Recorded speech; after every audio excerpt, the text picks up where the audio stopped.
If you have a skeptical mind or a scientific mind or analytical mind, and you find it challenging to understand what all this business is about non-dual experience, meaning when I describe the sense fields, the visual field without boundaries, experiencing non-separation, that's perfectly okay.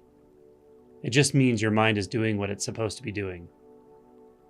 It's labeling, dividing, describing, internally discussing its experience.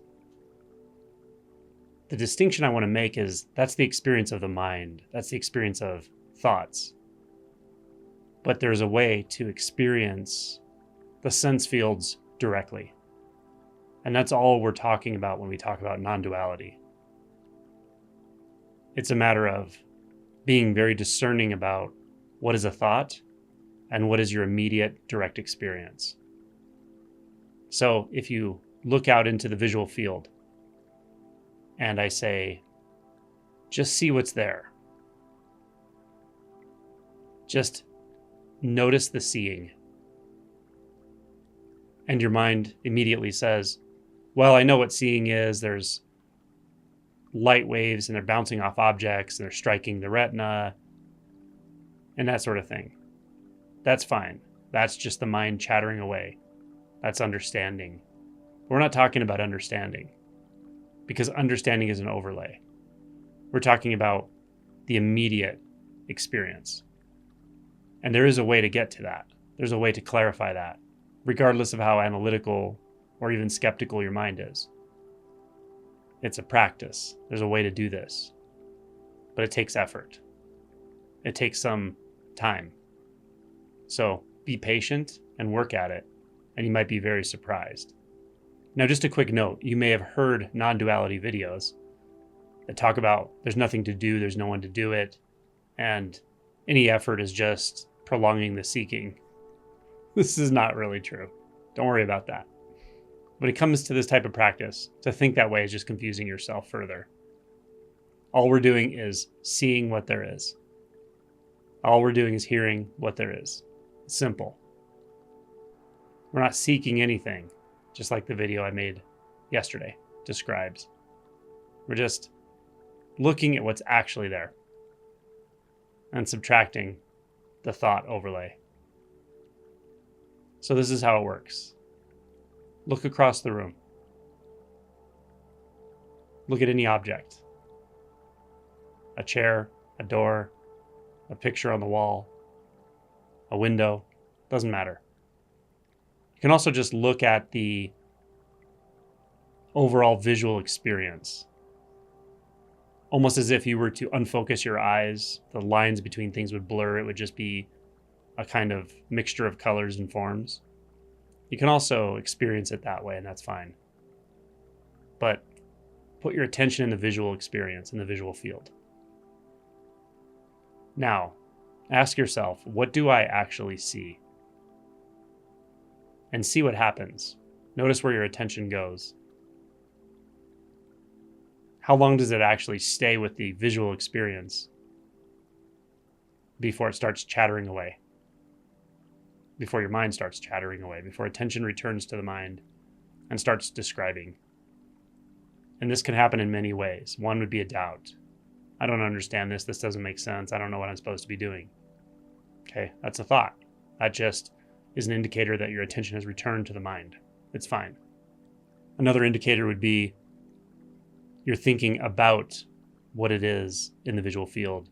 Meaning, if you're looking at a chair, you're contemplating, well, I know that's a chair, and I remember when I bought it, and it's a chair and describing to yourself why it's a chair. It's a chair because it has 4 legs and a seat and a back. Yeah. Thinking. This is all thinking. Also, if you're intoning in the mind or entertaining a thought about color, it's a brown chair or it's just brown. That's also a thought. So if any of these occur, oh, and of course, analytical thoughts about how light works and how your eye works, etc. Those are also thoughts, obviously. So if any of these occur, it's totally fine. You didn't do anything wrong. It's part of the practice. Now return your attention to the visual field and ask yourself again, what do I actually see? What is being seen here? What is actually happening? And don't think about it. Just allow your attention to remain in the visual experience fully, just as it is. And then notice how long it takes before the thinking starts again. And it won't be long at first. That's just how this goes. This is how you practice this. And for most people, at first, you'll notice only very subtle changes. You might notice the mind gets quieter. You might notice the room gets a little more loud, or sounds become more prominent. You feel more present. You might notice the colors become more vivid. You might also notice a softening of the sense of being back here, observing that out there, the subject-object construct. It might sort of feel like you have to think about that for that to be the case, because the seeing is just there. There's just seeing. You might start to notice a sense of, paradoxically, a spaciousness where that seeing is kind of everywhere. It's like in front of you and behind you, above and below. But it's also right where you are. So it's intimate, as close as it can get. Now again, this is paradoxical. So if you're thinking about it or contemplating it, the mind will just immediately doubt it. But experientially, don't be surprised if you start to recognize this. And so we've been doing this for 5 minutes, 10 minutes maybe?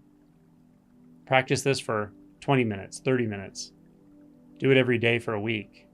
See what happens. You're going to start noticing things look different. You're going to start noticing that looking feels different when you do this. It appears differently. The distinction between thoughts and the visual experience is going to become more obvious to you. You're going to notice the presence become clearer as you practice this way. Don't worry about a big shift or the universe turning inside out. It can happen, but it doesn't have to. Often this just comes in steps, and it's totally fine. It takes as long as it needs to take. But just enjoy the process of it. Don't worry about it leading you somewhere or getting somewhere. In fact, don't even try to gauge your progress, because gauging progress is always a thought. So when you notice that happening, just return your attention to the visual. Just let those images and shapes and forms and colors penetrate your entire experience. Notice them inside and outside the body. Notice them alive and dancing. Not in time and space, just where they are, which is everywhere, and also non-locatable. So again, this is a very paradoxical place. But the more you lean into this, the more you clarify this, and the quieter the mind gets about it, the more you'll recognize this is primary to, or more fundamental to, the way we experience reality than what the mind overlays on top of it. So that's all this practice is about. Recognizing the difference between an experience in direct knowing, in immediacy, an experience you don't have to capture or go out to, an experience that doesn't happen to someone, an experience that's not even an experience because it doesn't start and stop, it doesn't exist in time or on a timeline. It's not at a distance. Distance is an overlay. Coming and going are overlays. Timeline, time, overlays. Labels are overlays.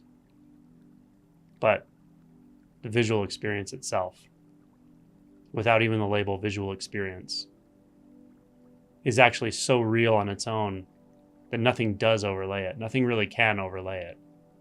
It just seems that way, because the thoughts have to actually take a picture of it before the overlay can begin to be constructed. So that's the beauty of this, is in the direct knowing, direct seeing, where only seeing exists, there's nothing to clarify, there's nothing to accomplish, because it's always just as it is. The only clarification that happens is a letting go of the reflex attention movement into thoughts. But non-duality is simply the case. It's just here.